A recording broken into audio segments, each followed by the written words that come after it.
Good morning. Welcome back to our sixth lesson in our study of the divided kingdom, the hope in Israel's schism. Last lesson we were here. We were in the first half of the chapters that focus on Ahab. So as we've gone through divided kingdom, we've seen it go from Saul, David, Solomon, those unified years, to the split between Rehoboam and the southern kingdom and Jeroboam in the northern kingdom. And when we saw those dynasties continue, and in the southern kingdom, we have the heritage of David going through, and we've sort of paused our focus on the southern kingdom in the narrative, right? They left off at, there was a couple of bad kings, and then they left off at good King Asa. Today, we're going to meet the king that follows Asa, but we don't actually get introduced to him. He's just mentioned like he's a given, and we don't actually return to the southern kingdom and meet him officially until next week's lesson. So that's the southern kingdom's kind of on hold while we focus on the northern kingdom. And so Israel, Samaria is their capital at this point. We saw the dynasties rise and fall, a parent and then a coup, a king who was evil and then a coup during his son, a king who was evil and the coup during his son. And then we would have expected maybe a coup during Ahab's reign, because Omri, his father, was an evil king and Ahab is an evil king, and yet we pause and have instead this time of prophetic focus, these years of Ahab as he interacts with the prophet Elijah.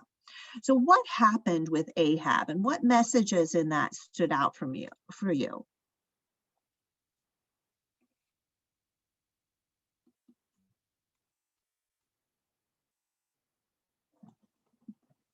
It seems like he only does good when he's about to be killed. Only becomes humbled when it's like, okay, your whole family's going to be wiped out. You're going to die. Dogs are going to drink your blood. And, that's when he humbles himself, and God doesn't punish him. He punishes his son. Yeah, and we'll see that through today's lesson, definitely. And there's an element with Ahab where he's quite passive, right? People tell him what to do when he does it.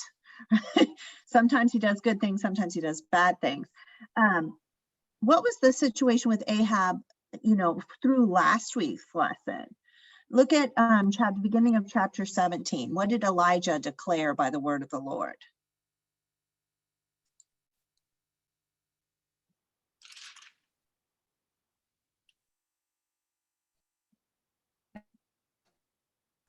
A drought.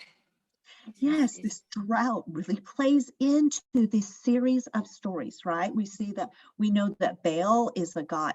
Ahab has brought Baal worship into Israel to a greater extent, right? He built a temple to Baal in Samaria, so that now the reader is going like, oh my goodness, is Baal worship an official religion in the nation of Israel? We have this sense of sorrow and loss that Baal worship has been elevated to that point, right? And so Baal is a god of hilltops, of thunderstorms, and of rain. And so we see God brings this drought, and we see God address his superiority to any of the powers of Baal across this series of stories, right? What are the stories here that highlight that? One is about the mother and her son, who she had only enough to feed them for one more meal, and Elijah made this, God through Elijah made this multiply. Yeah, a real sense of God as provider, right? We saw with echoes of the manna and the quail in the wilderness, where God is feeding Elijah by the brook, and then he's feeding Elijah through this widow. And where does the widow live?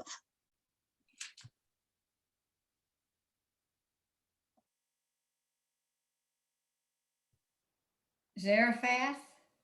Zaraphath in Sidon. So the heart of the Baal worship that has come into Israel through Jezebel and her family line. Her father is a priest king of Baal. So their territory is Sidon. And so we see God really, there's no borders he can't cross. His power is not lessened in Sidon than the territory of Baal. His power is not lessened in the presence of death, right? Elijah raises her son, and so no borders for God and his power. Yeah. And then we saw the contest, right? Where does this contest occur?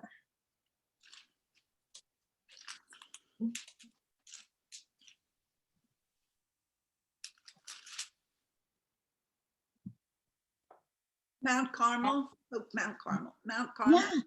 Yeah, on a mountain, right? Baal is a god of the hilltops, the god of the mountains. And that's going to return in today's lesson, right?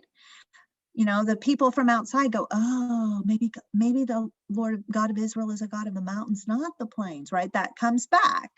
So we see that on the mountain where Baal is supposedly powerful, God really demonstrates his power and kind of reclaims the people for himself, right? We see his pursuit of the people through this event.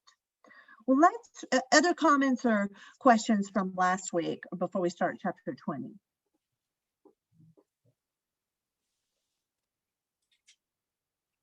Let's read 21 through 14, please.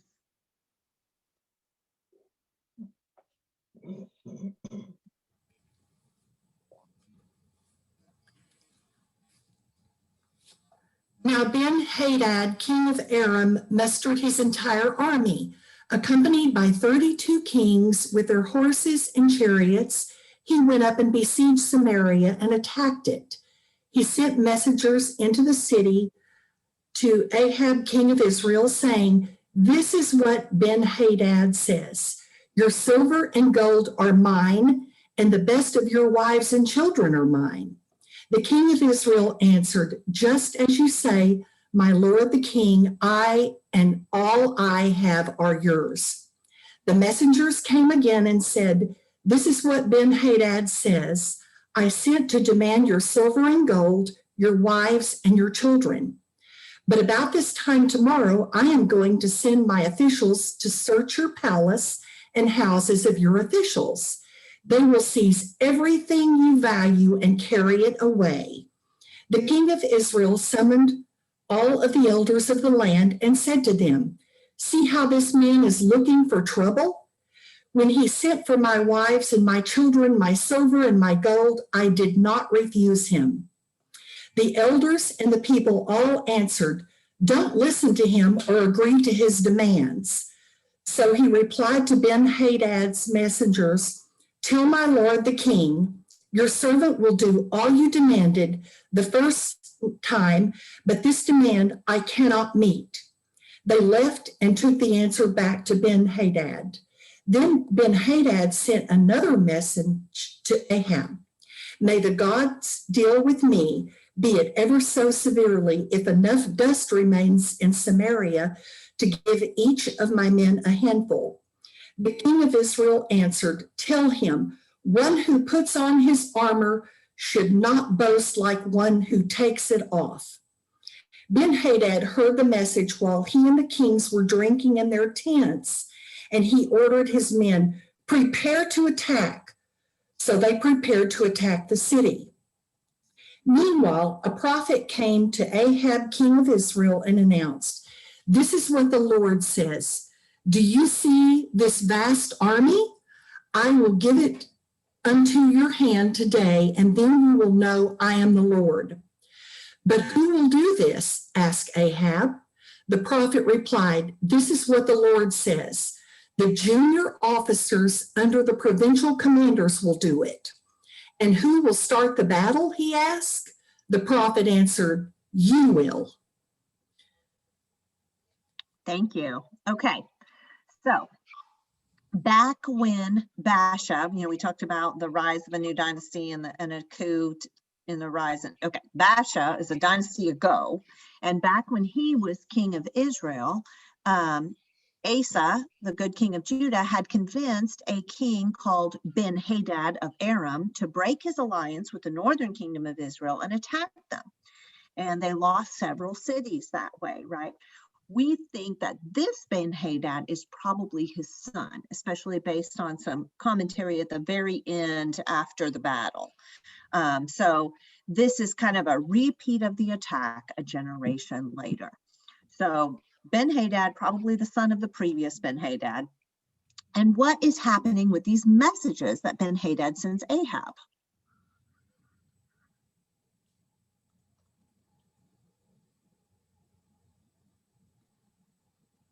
They're getting increasingly threatening. Right. So Ben-Hadad seems to have this powerful coalition, right? It talks about this number of kings where these other kings, these are possibly governors of regions or kings of city-states or somehow subject to him. And he's trying to increase his power over Ahab, right? To put him further under his thumb. And so his messages, he starts with saying, you know, you're going to have to pay me tribute and I want the best stuff. And Ahab agrees, right? But then notice that his demands get more extensive, right? Everything you value, more intrusive. He says, I'm going to come search your palace. And the word that he uses for search implies that there's a disguise going on, that Ahab is somehow hiding things of value, right? So there's an accusation in there. It's going to be intrusive. They're going to search them for themselves, and immediate this time tomorrow. So more extensive, more intrusive, more immediate. And how does Ahab take this second set of demands?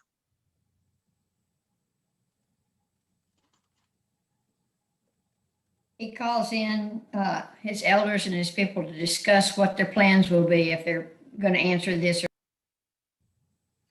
Yeah, I mean, he knows that the Aramean force is militarily superior, right? This is why he agreed to the first set of demands, because he knows he really cannot, this coalition of kings and the army that they can muster and their chariots, like he knows he can't really beat them. This is not an easy decision, and yet when it becomes so intrusive, we're not going to have anything left. And how do the people respond?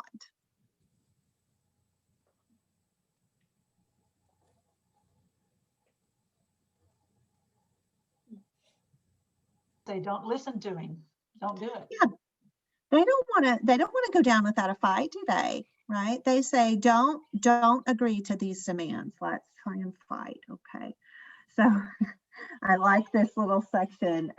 So they send the answer, and they try to be like, hey, we'll still give you tribute. We just don't want you to crush us completely. There's like, this we cannot do, right? He says, we'll do all the first thing, but this new demand, this we cannot do. And so Ben-Hadad says, then I will crush you completely. What do you make of this response of Ahab in verse 10? No, in verse 11.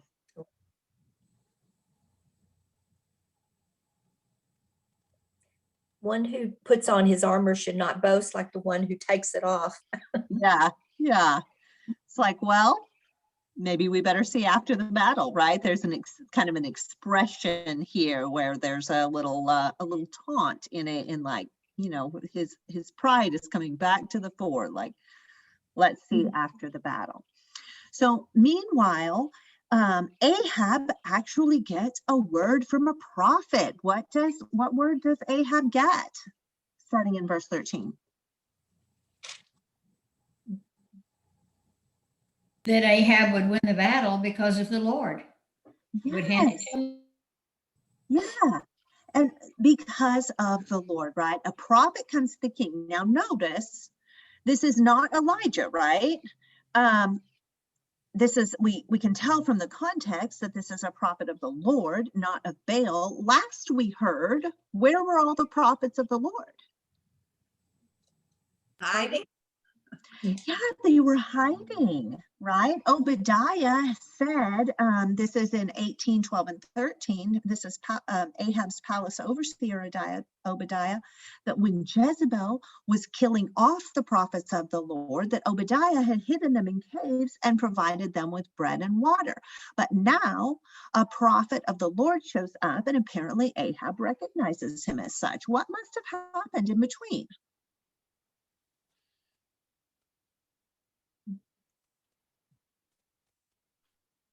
They must have decided that they weren't in as great a danger. Yeah, I think maybe the victory on Mount Carmel has changed the situation in the land so that there is more openness to the word of the Lord, and the prophets of the Lord are back out and active.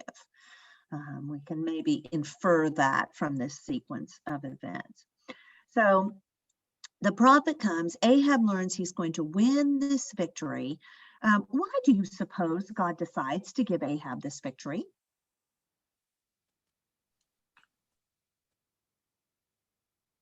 Well, he wants him to know that he is the Lord. Yeah, that's the reason he His did. power. Yeah. Then you will know that I am the Lord, right? This is very much like God's victories of old, where the victory will stand to testify for God himself, the name of the Lord, that he is the Lord, right? And we see that they're not going to get by on superior military strength, right? Who's he going to send to start the battle? The junior officers. Yeah, this word is like, it can also be translated boys or servants. So it can be like servants to the provincial rulers, servants to the governors, or the boys of the governors, the young rulers, the sons of the rulers. So the inexperienced young people of the governors, this is not an elite fighting cadre, right? That's who's going to go conduct the battle. What does this remind us of? What stories does this echo? David and Goliath. Okay, yes, it's the same kind of like boy versus fighter, right? Yeah, what else?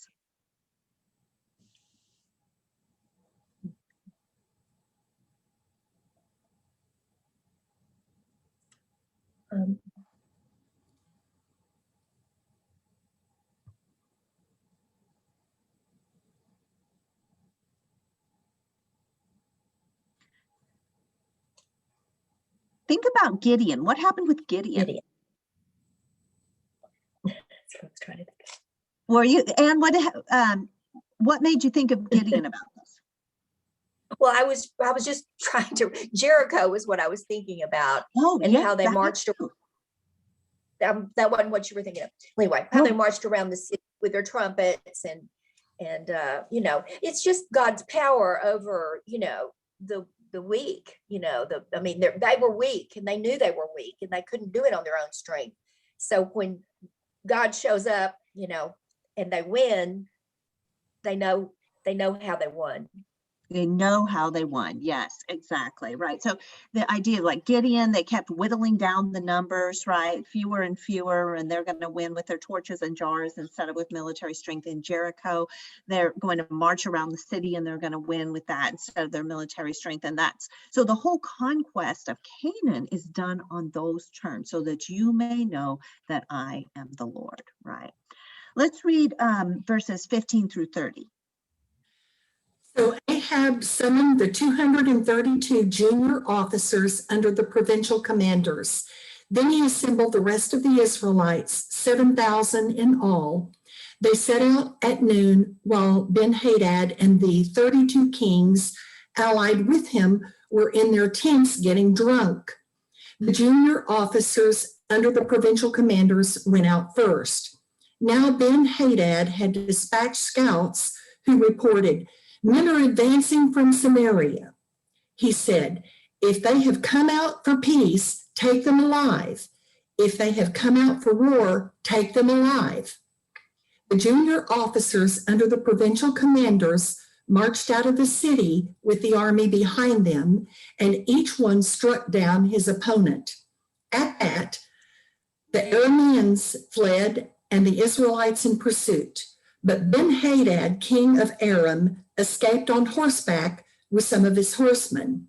The king of Israel advanced and overpowered the horses and chariots and inflicted heavy losses on the Arameans. Afterward, the prophet came to the king of Israel and said, "Strengthen your position and see what must be done, because next spring the king of Aram will attack you again." Meanwhile, the officials of the king of Aram advised him, "Their gods are the gods of the hills. That is why they are too strong for us. But if we fight them on the plains, surely we will be stronger than they. Do this, remove all the kings from their commands and replace them with other officers.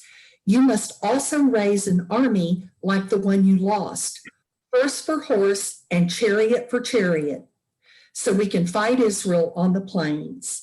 Then surely we will be stronger than they." He agreed with them and acted accordingly. The next spring, Ben-Hadad mustered the Arameans and went up to Aphek to fight against Israel. When the Israelites were also mustered and given provisions, they marched out to meet him. The Israelites camped opposite them like two small flocks of goats, while the Arameans covered the countryside. The man of God came up and told the king of Israel, "This is what the Lord says. Because the Arameans think the Lord is a God of the hills and not a God of the valleys, I will deliver this vast army into your hands, and you will know I am the Lord." For 7 days they camped opposite each other, and on the seventh day the battle was joined. The Israelites inflicted 100,000 casualties on the Aramean foot soldiers in 1 day. The rest of them escaped to the city of Aphek, where the wall collapsed on 27,000 of them. And Ben-Hadad fled to the city and hid in an inner room. Thank you. Okay, so Ben-Hadad is hanging out in the tents. These are the temporary shelters of the military encampment. And what is he doing? Drinking. Drinking.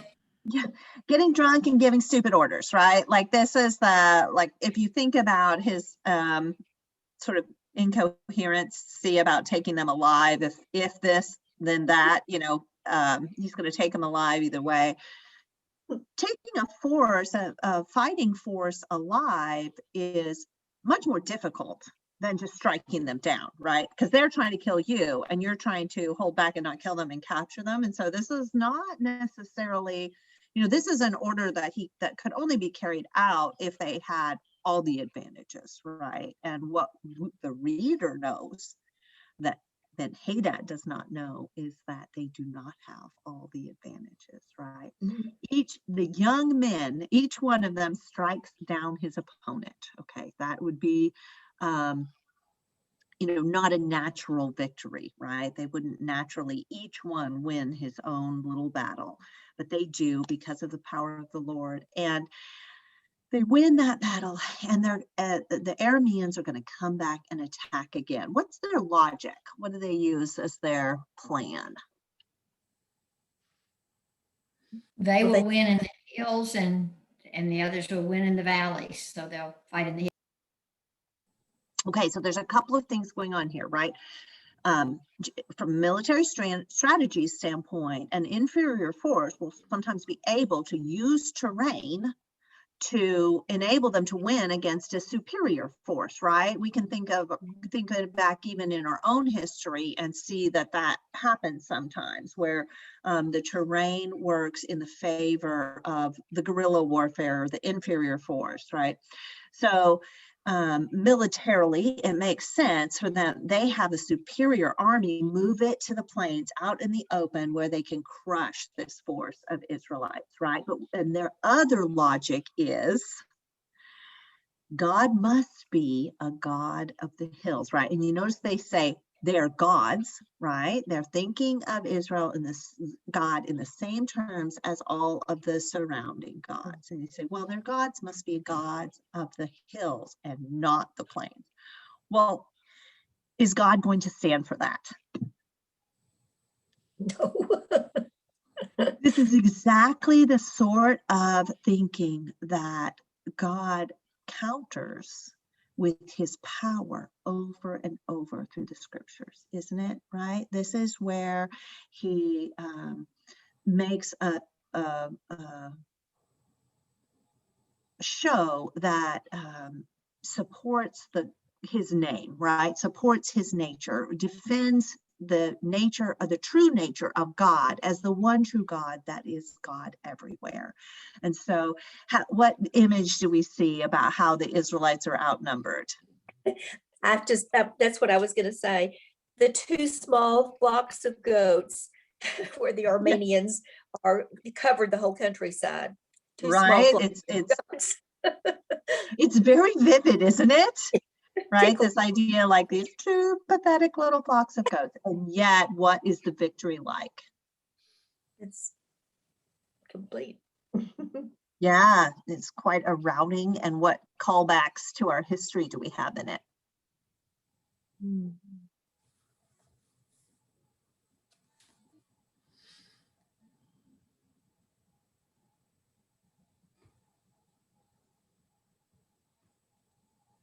What was your question, Deanna? What little echoes of the Israelites' historical victories do we have showing up here? Well, leaving Egypt, fleeing. That's what I was fleeing- thinking. Yeah. The Pharaoh army came and God opened the waters and the Israelites walked across to safety. And then when the Pharaoh's army tried to do that, they were wiped out. So Right. No, and the chariots, the superior force of the chariots did not help them. And then what about in, let's see, verse 30?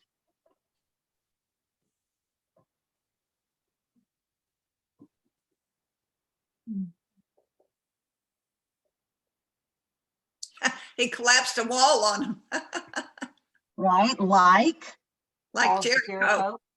Jericho, right? We've had several little callbacks to Jericho in a row, right? We saw in the prophetic report in our last lesson that Jericho was rebuilt, but at the cost that had been predicted, right? And then now we're seeing, and even the walls come tumbling down as well. So we get kind of that echo of God's victories throughout history.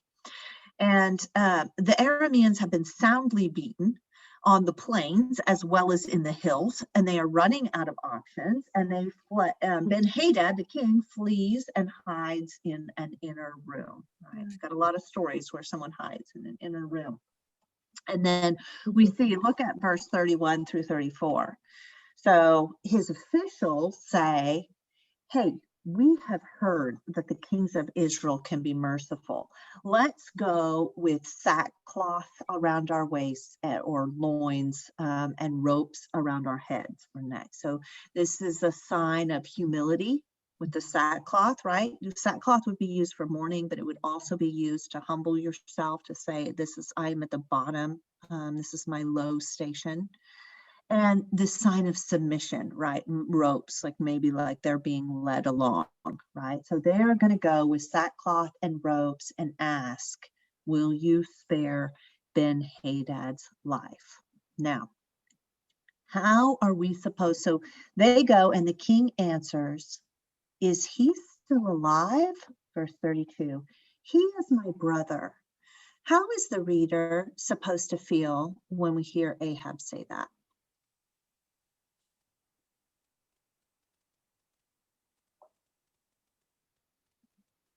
He's giving him respect as if he's on the same level as him and not conquered him.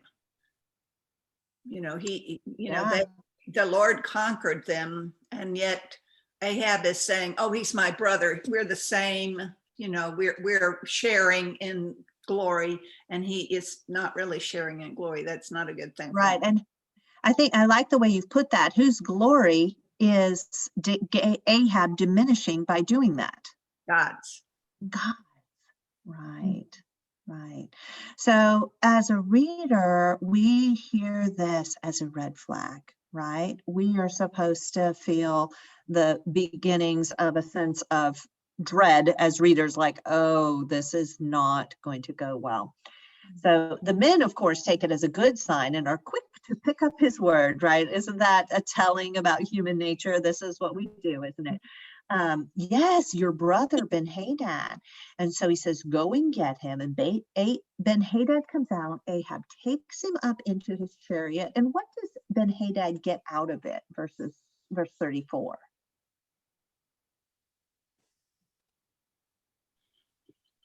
He's being restored. His towns are being restored. Right. He's going to get these cities returned. This is a passage that makes us think that this Ben-Hadad is the son of the Ben-Hadad that Asa talked into attacking Israel, even though that was under Baasha. And Baasha isn't actually Ahab's father, right? That was a separate dynasty. But I think, maybe Ben-Hadad doesn't bother to keep track of the dynasties, right? And then also you will make streets is the expression here. You will make streets in Damascus. What does that mean?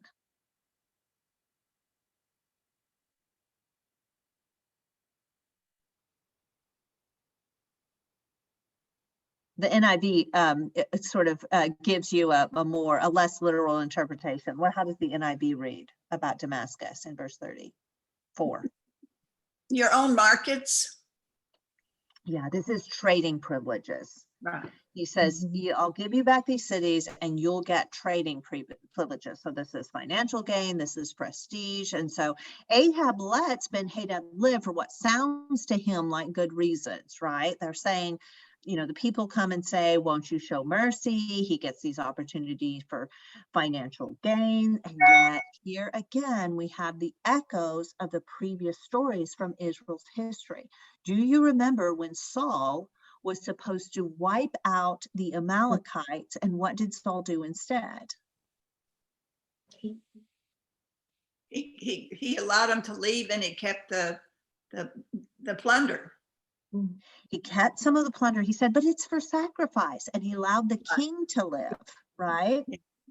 Right. And that was part of the downfall of the house of Saul. So we see Ahab here in the same light as we saw Saul, a king who tries to make it sound godly, but is going against the will of the Lord. And when we have this holy war that God has said, I will do this thing, and then Ahab steps in and stops the progress of God's victory and gives away the glory of God's victory, we know, Ahab is very much on the wrong track. And it ends with, on the basis of this covenant, I will set you free. And so he makes a covenant with Ben-Hadad. And we see Ahab is breaking the covenant with the Lord and instead making it with the Lord's enemy. The enemy that said he's not a God of everywhere. We can beat him in this if we just take it to a different place. And so Ahab's covenants are completely reversed from where they ought to be. Let's read 35 through 43. By the word of the Lord, one of the company of the prophets said to his companion, strike me with your weapon, but he refused. So the prophet said, because you have not obeyed the Lord, as soon as you leave me, a lion will kill you. And after the man went away, a lion found him and killed him. The prophet found another man and said, strike me, please. So the man struck him and wounded him. Then the prophet went and stood by the road waiting for the king. He disguised himself with his headband down over his eyes. As the king passed by, the prophet called out to him, your servant went to the thick of the battle, and someone came to me with a captive and said, guard this man. If he is missing, it will be your life for his life, or you must pay a talent of silver. While your servant was busy here and there, the man disappeared. That is your sentence, the king of Israel said. You have pronounced it yourself. Then the prophet quickly removed the headband from his eyes, and the king of Israel recognized him as one of the prophets. He said to the king, this is what the Lord says, you have set free a man I had determined should die. Therefore, it is your life for his life, your people for his people. Sullen and angry, the king of Israel went to his palace in Samaria. Thank you. Okay. So we have this little prophet story, and it's sort of inserted in here, this reaction between the prophets, right? And we're going to get some echoes of the reaction between the prophet's story that we had in the prophecy against Jeroboam, right? Remember those two prophets and one gets killed with a lion, right? Okay, so this prophet, the NIV gives you like the first prophet says it one way the first time and a different way the second time. It's the same phrase. Both times the prophet goes to someone and says, please strike me. The whole thing, it's a polite request. It's please strike me. And he says it that way to the first prophet who refuses and the second prophet who agrees, right? Same word. So what is he doing with this please strike me thing? Oh, no. Why does he want to be stricken?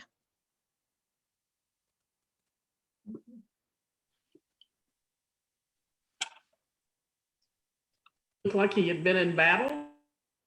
Yeah, it's his disguise, right? He's going to have a real injury so that he will be able to disguise himself and make believable his story that he had been in battle. So the striking is part of his disguise. And what happens is, I think we're to understand that the prophets, one to another, should recognize the will of the Lord. So what happens when this first prophet says, no, I will not follow the word of the Lord and strike you? He gets killed by a lion. Yeah. And it's this echo of the prophecy with Jeroboam. Remember that the young prophet goes, he's not supposed to eat food or drink water in the land, and he's deceived, and he does eat food and drink water in the land, and he is killed by a lion. So the message there is parallel to the message here. Even a prophet cannot escape judgment for disobeying the word of the Lord, right? And we get that message sprinkled throughout. We get it through this story here. Questions or comments on that? I missed where Ahab was given the call to kill Ben-Hadad. I didn't see it anywhere. Yeah, it's not there. You didn't miss it. And so, we as the reader, we go, well, possibly it happened off stage, right? Because in these biblical narratives, we don't get all the detail that we would sometimes like to get. I think what's implied is something a little stronger than that Ahab should have known, right? So maybe he wasn't told, maybe he was told specifically, and it's just not related here.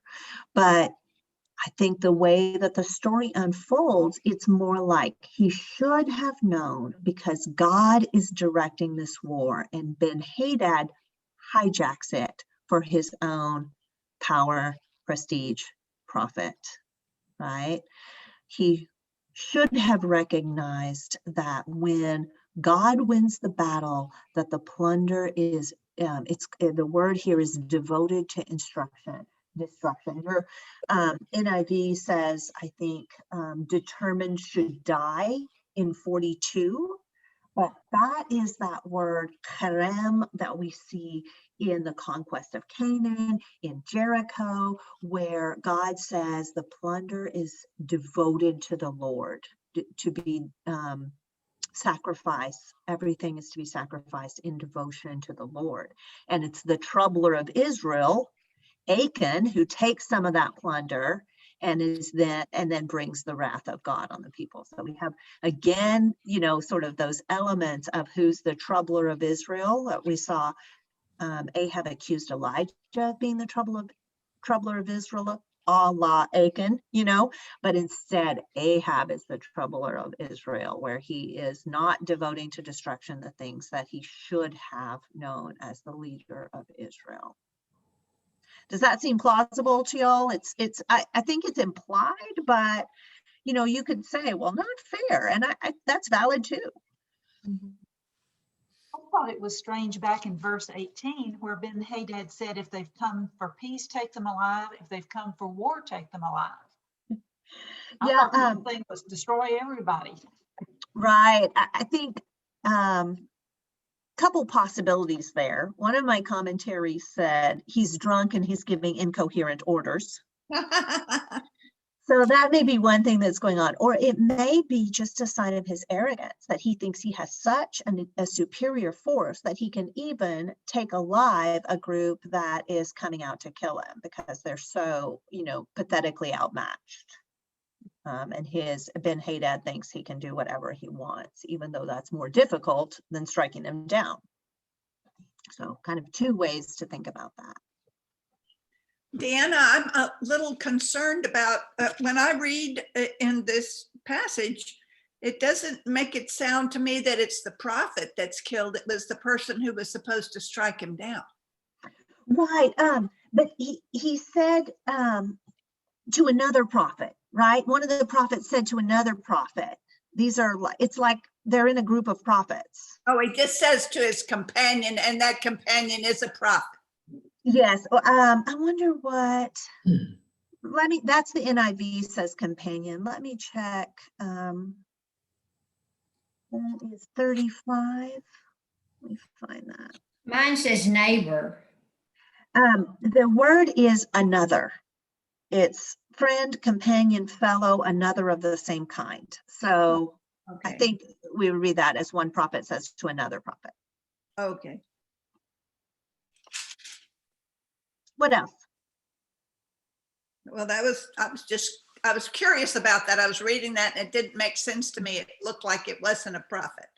Right.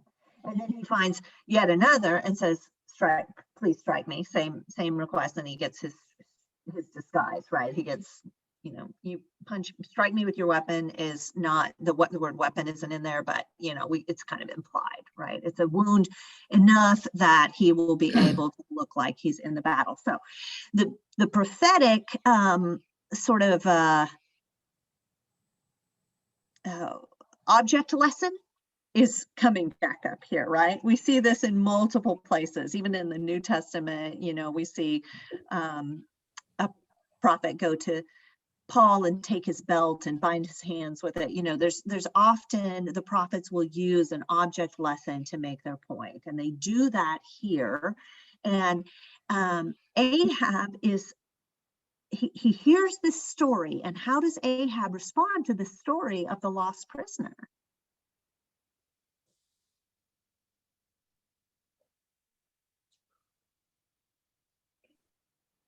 Verse 40. You're going to have the consequences that you just mentioned. Yeah, he pronounces his own sentence, right? And he says, there's sort of like this reversing irony here, where Ahab says, you're condemned, you said it yourself. And the prophet back to him is, you're condemned, you said it yourself, right? Very much like David when Nathan comes to him and tells him the story of the lamb, right? And he says, that man has, done evil. And Nathan says, you are the man, right? We have this sort of like presentation of the situation to the person so that it comes to light, so that they hear it in the light that God means them to hear it, right? And that's what the prophet has done here, so that Ahab has unwittingly pronounced his own sentence, right? I wonder why was Ahab so generous in giving back the town? I mean, here's this army that came down to destroy him or take all his wealth or whatever. And yet, after he won the victory, he turns around and lets him keep all his cities and, be all buddies. given the mindset of those ancient folks where they would kill people, you know, just because of who you were, that seems really strange to me. I don't see what advantage it would be to Ahab to do that unless he thought he could raise another army and come down and wipe him out. I can't figure that one out.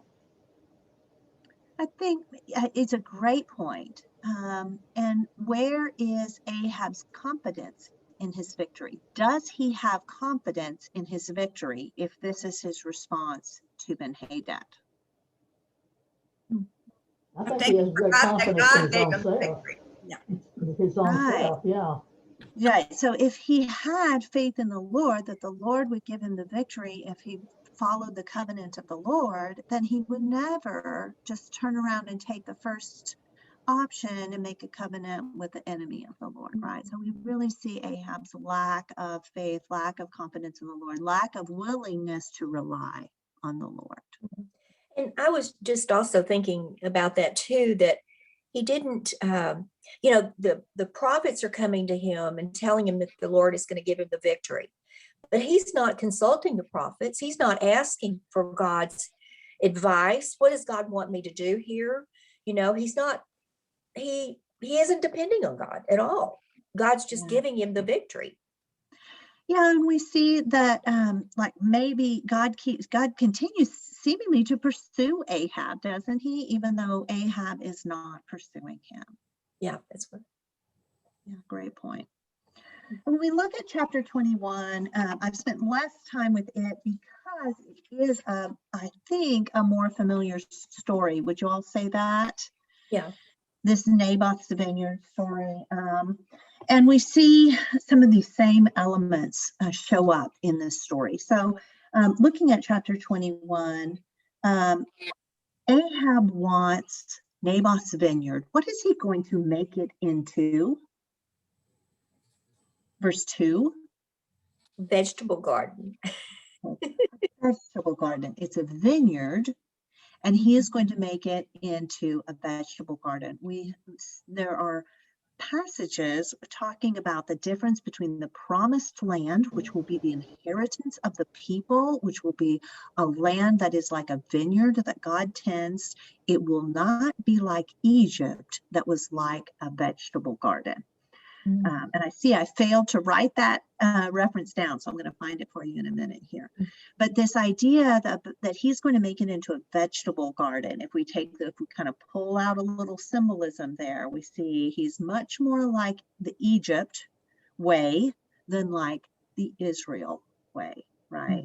The Israel way is the vineyard way, and God gave the inheritance. He parceled it out among the tribes and among the families, and each was to be passing it down, right? Having that land to pass down, distributed to every family, right? Nobody was left out. There's no homeless if you keep the land in the families. It represents God's gift and God's way of life, a way where everyone has part of God's inheritance. So this is why Naboth is resistant, right? Why does he doesn't want money. He doesn't want a better vineyard. He wants his inheritance, right? This is a mark of his faithfulness to the gift and the way of God. And when Ahab goes against it, it's against the way of the Lord, right? And we see Jezebel's response is quite telling, right? She says, verse 7, aren't you king? Right? So how does Jezebel think a king should get to act compared to how God wants a king to act? What does she think? He should be able to do anything he wants. Right? Do anything he wants, take what he wants, right? That should be the privilege of a king according to the nations, right? But God's way of being a king is to be a shepherd of the people, to shepherd them into their way of life, have their inheritance, right? Dia, what were you going to say? You had said earlier that the king is supposed to be a servant of the people. Right. Yeah. And Rehoboam's whole problem is that this whole split was started by his refusal to be a servant of the people. So king as despot versus king as servant is really in view here in the way that they act. And when you leave the way of God, the result is corruption, false testimony, murder. And that is, in fact, what comes out of this Naboth's vineyard episode, right? That Jezebel writes the letters. They use their power to corrupt local officials. The local officials follow in that way. And through that, like, they're departing further and further from the way of the Lord. Questions or comments on that?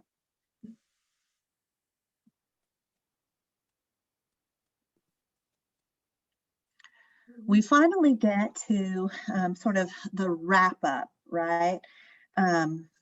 When Ahab, so all this happens, Elijah shows back up. We know Ahab hates to see his face, right? He's like, oh, my enemy, right? Verse 20, you have found me, your enemy. And we see that Ahab is actually the enemy of the Lord and the enemy of the people of Israel. And so we get this prophecy against Ahab and the house of Ahab. But when Ahab humbles himself, he mentioned this at the beginning, God says, like, let's wait. Let's see how he does. Look, he's humbled himself. God continues to pursue. We are just like done with Ahab, right? Like, he's made a lot of bad choices, but God continues to want to have Ahab be a faithful follower of him and a faithful leader of his people. And so we finally get back around sort of a sandwich, right? The war with Aram kind of forms a sandwich to this section in chapter 22, back around to the war, because during this time, Aram still holds the city. This is a city across the Jordan, on the other side of the Jordan. It's a strategically important city of Ramoth Gilead. And so Jehoshaphat just shows up and starts talking. We haven't met him yet. We're going to meet him when we return to the story of the southern kingdom. But they say, let's ally, right? During this intervening time, it seems that the relations have mended and that Judah and Israel are allied together, and they're going to maybe go against Aram again and try to take back Ramoth Gilead. What do they want to do before they take back Ramoth Gilead? 22:5.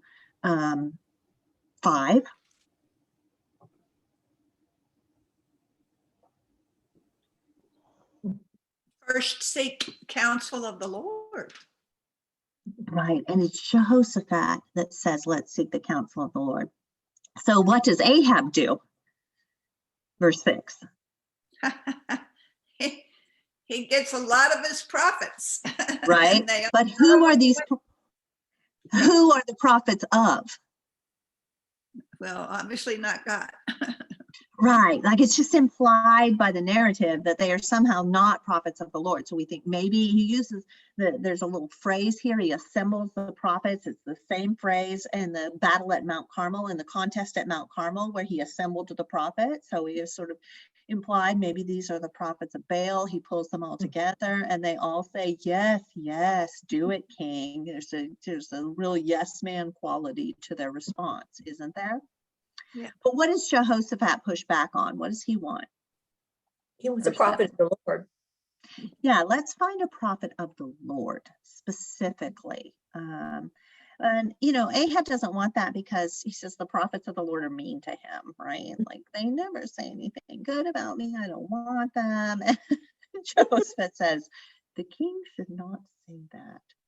So they bring out this prophet of the Lord, Micaiah of Imlah, and what does he at first say?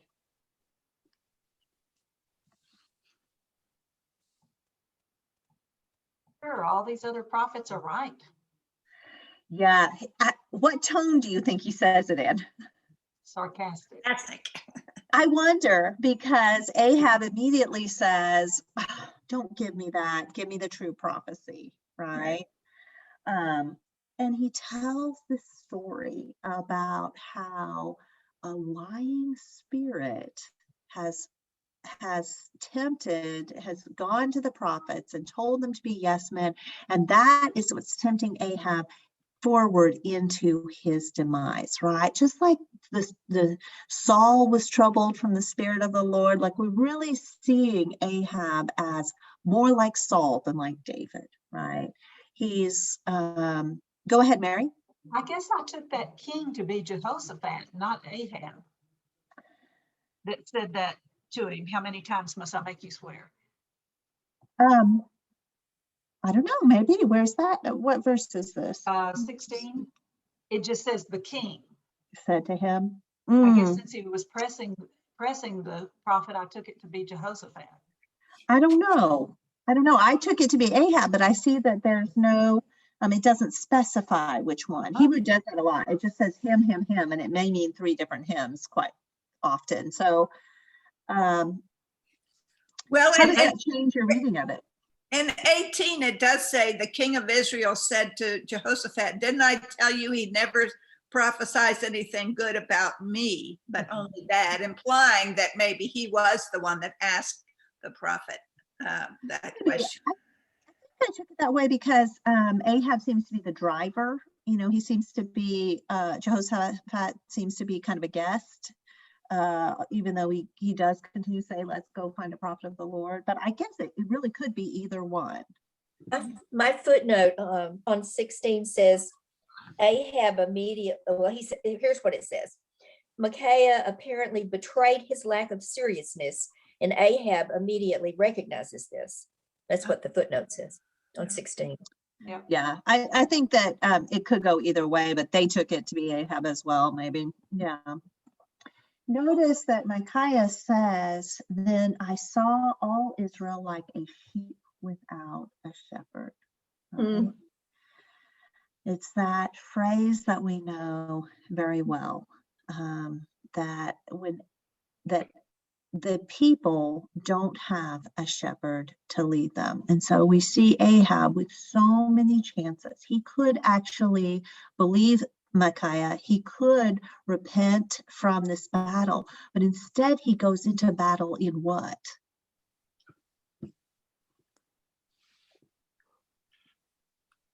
Let's read 29 through 40 right quick before we wrap up. So the king of Israel and Jehoshaphat, king of Judah, went up to Ramoth Gilead. The king of Israel said to Jehoshaphat, I will enter the battle in disguise, but you wear your royal robes. So the king of Israel disguised himself and went into battle. Now the king of Aram had ordered his 32 chariot commanders, do not fight with anyone, small or great, except the king of Israel.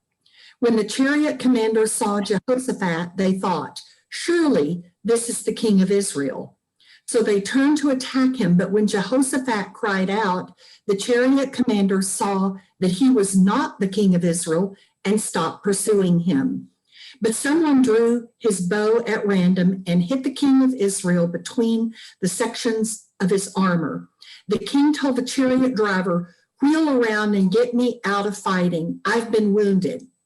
All day long, the battle raged, and the king was propped up in his chariot facing the Arameans. The blood from his wound ran onto the floor of the chariot, and that evening he died. As the sun was setting, a cry spread through the army, every man to his town, every man to his land. So the king died and was brought to Samaria, and they buried him there. They washed the chariot at a pool in Samaria where prostitutes bathed, and dogs licked up his blood as the word of the Lord had declared. As for the other events of Ahab's reign, including all he did, the palace he built and adorned with ivory, and the cities he fortified, are they not written in the books of the annals of the king of Israel?